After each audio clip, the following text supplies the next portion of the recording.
and honestly to their issues. John Edwards is the candidate who will draw middle-class America to his side in November.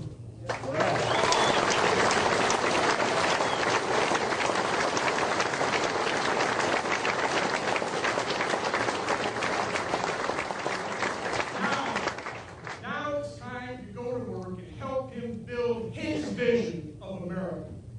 Our vision of America.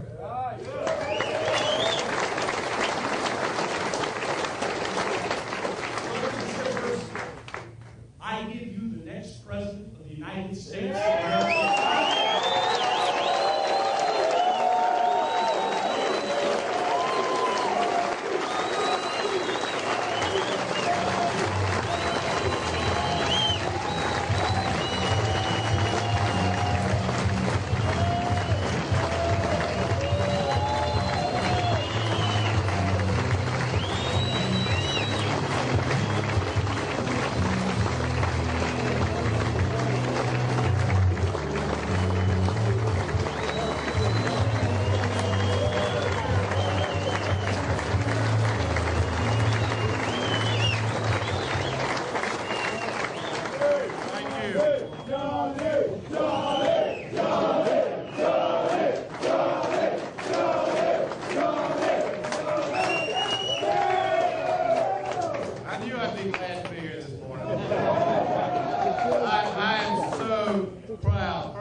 After Doug McCarran.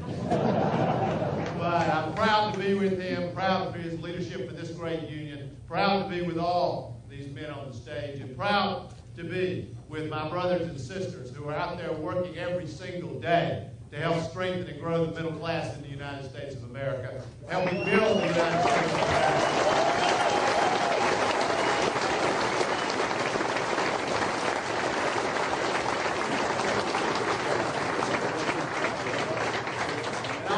Something that Doug spoke about just a minute ago.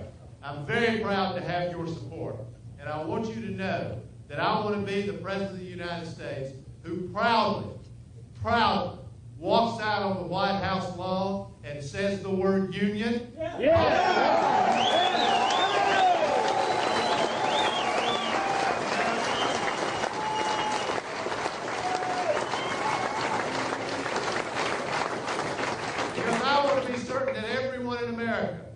Young, old, people my age, I'm not old.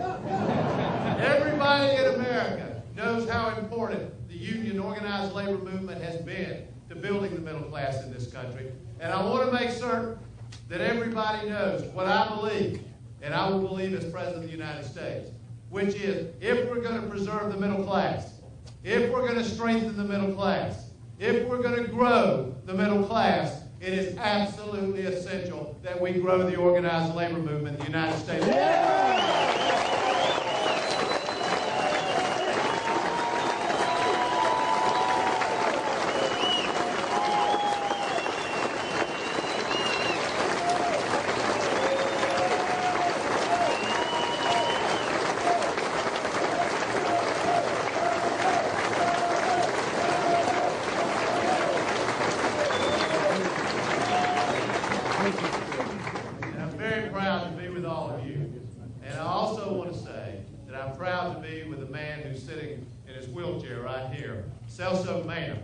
Who some of you are familiar with his story, but it's the story of what's wrong in America today.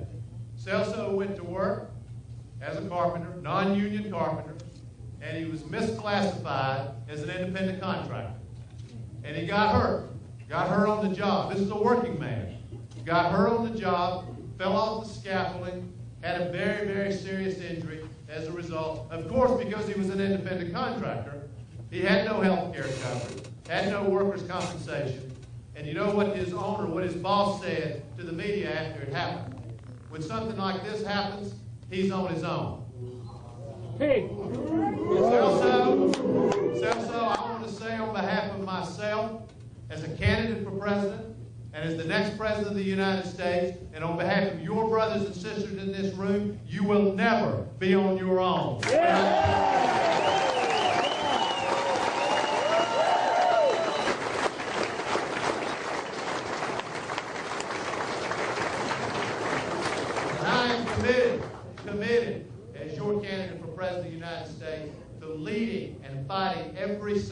day for true universal health care for every man and woman in this country. I don't mean just access to health care.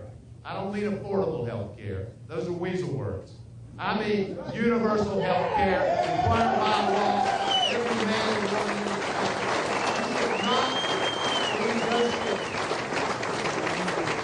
You should not have to negotiate in your collective bargaining session over health care. You ought to be negotiating over decent wages. You ought to be negotiating over pension protection. And by the way, on that subject, pension protection, I got a simple rule that ought to be the law in the United States of America. Here's the rule. The CEO and chairman's pension, golden parachute, compensation ought to be treated by law exactly the same as the lowest paid worker.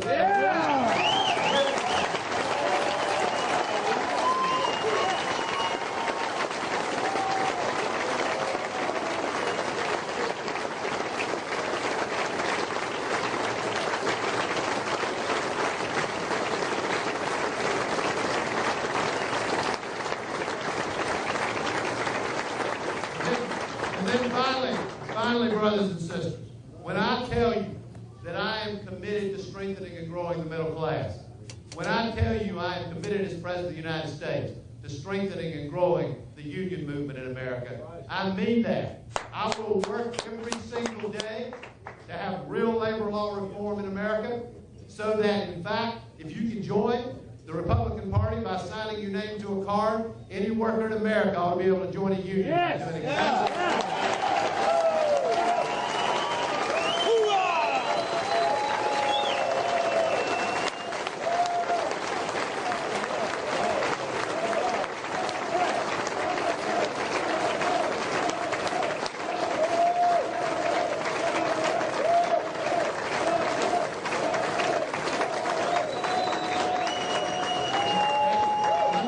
You can sit down, you might as well stay up for this. And the other thing is, if it becomes necessary for you to show strength, determination, and courage for your members by going out on strike, if you are required for decent pay, for health care, for pension protection, to walk that picket line, when I'm President of the United States, nobody will walk through that picket line and take